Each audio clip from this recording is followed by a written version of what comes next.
Guys, ഇന്ന് അടിപൊളി ഒരു ഈവനിങ് സ്നാക്ക് റെസിപ്പി ആയിട്ടാണ് ഞാൻ വന്നത്. അതെങ്ങനെയാണ് നമുക്ക് ട്രൈ ചെയ്ത് നോക്കാം. അതിന് വേണ്ടത് ഒരു നേന്ത്രപ്പഴമാണ്. നേന്ത്രപ്പഴം ചെറിയ ചെറിയ പീസായിട്ട് നമ്മൾ കട്ട് ചെയ്തെടുക്കുക. അതിനുശേഷം അടുപ്പത്ത് പാൻ വെക്കുക, നെയ്യ് ഒഴിച്ചു കൊടുക്കുക, പഴം അതിനകത്തിട്ട് നന്നായിട്ട് വാട്ടിയെടുക്കുക.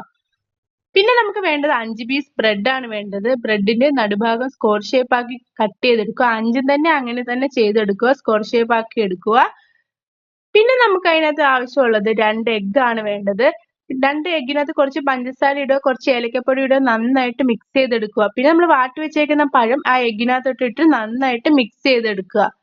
പിന്നെ നമുക്ക് വേണ്ടത് അടുപ്പിൽ പാൻ വെക്കുക, നെയ്യ് ഒഴിച്ചു കൊടുക്കുക, ബ്രെഡ് അതിന്റെ മുകളിൽ വെച്ച് കൊടുക്കുക. നമ്മൾ ആ മിക്സ് ചെയ്ത് വെച്ചേക്കുന്ന ആ എഗ്ഗും പഴമായിട്ടുള്ള മിക്സ് അതിന്റെ മുകളിൽ വെച്ച് കൊടുക്കുക. പിന്നെ നമ്മൾ മുറിച്ച് വെച്ചേക്കുന്ന ബ്രെഡ് അതിന്റെ മുകളിൽ വെച്ച് നല്ല പ്രസ് ചെയ്ത് കൊടുക്കുക. പിന്നെ അത് മറിച്ചിടുക. എല്ലാവരും ഒന്ന് ട്രൈ ചെയ്ത് നോക്കുക. അടിപൊളി സൂപ്പർ റെസിപ്പിയാണ്. അടുത്ത വീഡിയോ ആയിട്ട് വരാം. അതുവരെയ്ക്കും ബൈ.